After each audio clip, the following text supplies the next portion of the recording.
Demikian tadi komentasan dari kami. Mudah-mudahan bisa terhibur semuanya. Tetapi tetap yang kami harapkan adalah dukungan, partisipasi, motivasi, dan apresiasi serta kritik dan saran agar dapat kami berikutnya lebih ke depan lagi, lebih baik lagi. Mungkin dari Bapak Ibu yang hadir pada hari ini ada berkenan memberikan sebuah kata sambutan atau kritik, motivasi, kami silakan.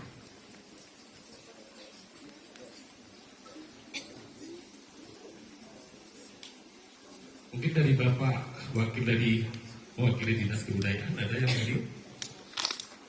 Benar? Ini Bapak, kami mohon tepuk tangan kepada Bapak Ibu.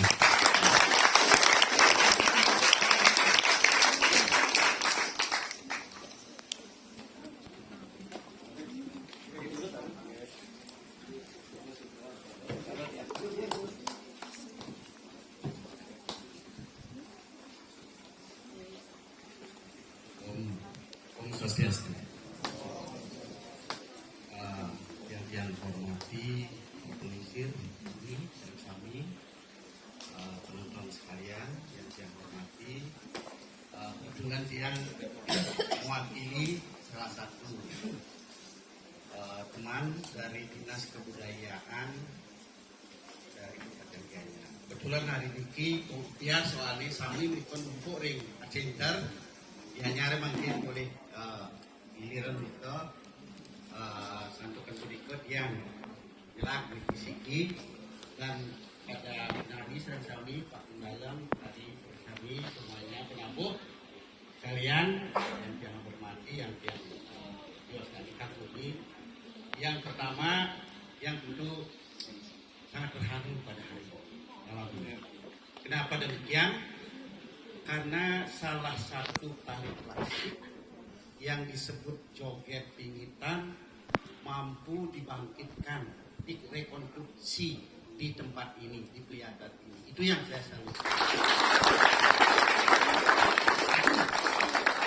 Nah, kenapa demikian?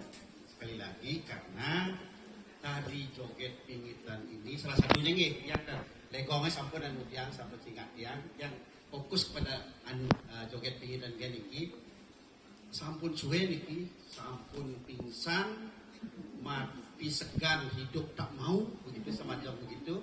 Dan sekarang di Bali ini hanya ada beberapa yang masih eksis pun tidak berarti sering pentas dan yang diminta di odalan dibangkitkan lalu dipentaskan setelah nikah tidur lagi gitu ya.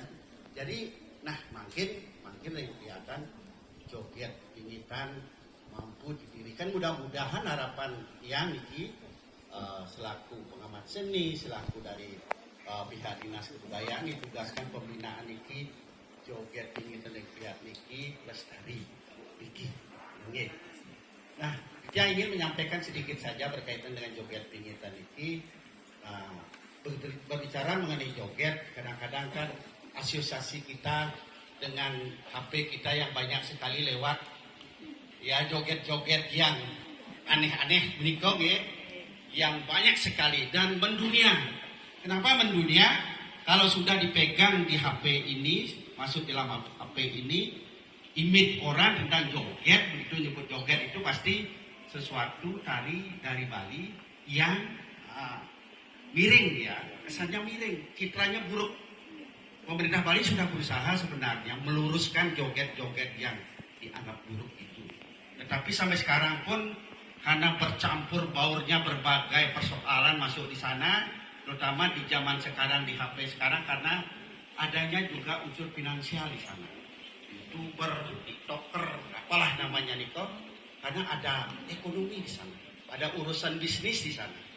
Nah, oleh karena itu joget yang kita ngerti secara umum itu belum bisa diluruskan, masih berseliweran, ditutup satu, dibina satu, yang lain yang lebut yang lain.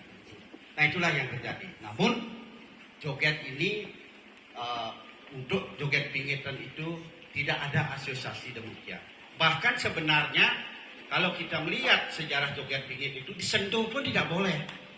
Tadi yang ingat Pak Pemimpin mau ada yang diakal mik di anu kentan dan dados kentan. Nah kentan lah yang kita warisi sampai sekarang. Nah walaupun demikian saya ingin memberikan penjelasan sejarah ide niki. Sebenarnya joget pingit ini sampun wenten sejak tahun 1881. Wenten saksi niki seorang dokter Belanda yang bernama Dr. Jacob begitu pernah menyaksikan joget pingitan di Puri Mengui. Nah pada saat itu beliau singgah di sana, joget-joget pingitan milik Raja Mengui itu memang joget-joget pilihan, joget-joget privat yang hanya boleh diibing oleh raja dan beberapa keluarga saja. Orang lain tidak boleh. Dipendaskan di luar puri tidak boleh. Itulah. Kemudian di tahun yang sama sekitar tahun 1884 terdengar juga ada saksi di Sukawati ada joget juga di Puri Sukawati. Salah satu puri yang besar pada sekitar tahun itu di abad ke-18an itu selain Klungkung sebagai pusatnya Sukawati adalah salah satu puri pusat. Mungkin termasuk alirnya sejarahnya terkait dengan kelihatan luput dan sebagainya. Jadi pada waktu itu ada seorang penari joget yang cantik jelita, orang desa begitu, ya tentunya desa zaman itu namanya Niwati. Niwati ini ketika disaksikan oleh Raja Gianyar VII pada waktu itu, Manggis kesekian itu sangat tertarik dengan mungkin pengisir-pengisir Niki Sampun Uding, tertarik dengan joget itu lalu diambillah di diperistri begitu yang mungkin yang kesekian yang tidak pernah ngitung itu dijadikan jadi jero nyeri namanya. Kemudian setelah tinggal di Puri Gianyar itu namanya jero nyeri, itu salah seorang penari joget. Begitulah selanjutnya lalu joget di Sukawati itu setelah zaman kerajaan Pupus hilang tetap dilestarikan dan salah satunya ada di Banjarpekudan Sukawati. Selain juga ada di Batuan, juga ada di Kegenungan khusus untuk di Gianyar ini. Itu aja yang tiga masih. Tapi dari ketiganya itu tak satu pun eksis dalam arti yang dia katakan tadi. Mungkin hanya di Batuan saja sempat eksis ketika ibunya Ibu Cenik, penari terkenal Pak Jimat itu masih hidup di tahun 90-an gitu ya. Itu saja sempat beberapa kali pentas. Setelah itu hilang lagi. Nah begitulah keadaan joget pingitan. Kenapa disebut joget pingit? Karena memang dipingit. Mungkin pengertiannya bergeser, berbeda. Bukan joget yang dipingit, tetapi ada joget yang disakralkan. Pingit artinya bergeser kepada sakral. Seperti di Banjarpeku dan Sukawati disakralkan. Khususnya gelungannya itu disungsung. Nah itulah sekilas perjalanan dari joget pingit. Nah, kenapa sampai di Priatan? Kenapa di tempat lain yang belum menemukan ini? Kenapa sampai demikian? Tapi ada di Sukawati pada tahun-tahun itu 3 orang tokoh legong keraton yang sangat terkenal, Anak Agung Raipret, Imade Dwaje dan Iblaceng namanya. Ketiganya ada asal yang berbeda. Blaceng itu sebenarnya dari Bedulu. Kemudian Anak Agung Red katanya asal muasalnya dari Tegelalang, tetapi tinggal entah bagaimana di Sukawati. Namun ketika beliau sudah diusir, katanya balik lagi ke Tegelalang. Apakah ketika beliau lingsir itu sepuh itu ke Tegelalang itu menyebarkan joget di lingkungannya, mungkin di Kliki, mungkin termasuk di Priatan, sampai sekarang pun belum ada yang temukan referen yang pasti begitu ya. Jadi belum pasti siapa yang membawa joget pingit di sini. Tetapi kalau dilihat dari bentuk joget pingitan ini seperti disaksikan oleh unsur-unsur legong memang sangat kental di sana. Anak Agung Raipret itu adalah seorang penari legong yang sangat terkenal pada zaman itu. Jadi hampir orang-orang di seluruh Bali datang ke Sukawati belajar menempa diri dalam tari legong. Termasuk di sini pengisir kita adalah Pak Lebah. Pak Lebah datang juga ke Sukawati, mereka Pak Lebah mengaku jalan kaki. Mungkin 1 jam baru sampai di Sukawati.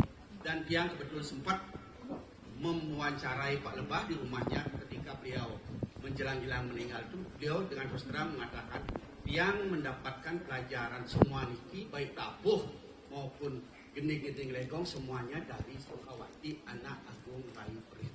Kita kilasan sejarah ini berkait dengan legong. Mungkin yang mau sampun menyaksikan, adik-adik semua, penabuh-penabuh semua sampun menyaksikan. Menurut dia legong joget pingitan yang sudah tampil di PKP memang punya stil beda-beda dari dana. Nah, mungkin yang perhatikan yang tampil di PKP tahun-tahun lalu itu biasanya adalah seperti yang dia katakan tadi, dia bukan penari penabuh yang profesional, dalam arti skillnya barangkali hanya dibangkitkan ketika ada momen-momen tertentu. Sedangkan tadi yang dia saksikan baik penabuh maupun penari yang lihat adalah penari-penari yang andal. Nah, oleh karena itu penampilannya tentu dari segi kualitas kelihatan lebih tinggi daripada yang sudah ditampilkan di PKP di tahun-tahun sebelumnya. Oleh karena itu yang sangat surprise dan ingin mengapresiasi dan pasti ya, yang yakin salah satu penampilan tanggal tanggal 9 ini menjadi salah satu tari pertunjukan yang patut diapresiasi kita semua. Selain kita suka dengan bergayur begitu dan lain-lainnya begitu yang disaksikan sampai ribuan. Ini walaupun mungkin nanti kecil penontonnya, tidak sampai ribuan, 5 ribuan, tetapi pasti adalah orang-orang pengamat seni yang ingin menyaksikan bagaimana sih Piandan mampu mendirikan joget pingitan. Itu ya. Namun dia punya usul yang punya usul cidik ini kebetulan yang mengikuti perjalanan Dadong Jenih. Pernah yang menjadi ketua panitia Festival Nusantara yang tampilkan joget pingitan batuan di Tegal. Kebetulan yang menari pada waktu itu adalah masih Dadong Jenih ya. Salah satu adegan yang tiang lihat belum dimunculkan apakah bisa dipakai atau tidak silahkan dikodok, adalah ketika Matah Gede niko calon arang niko ngereh.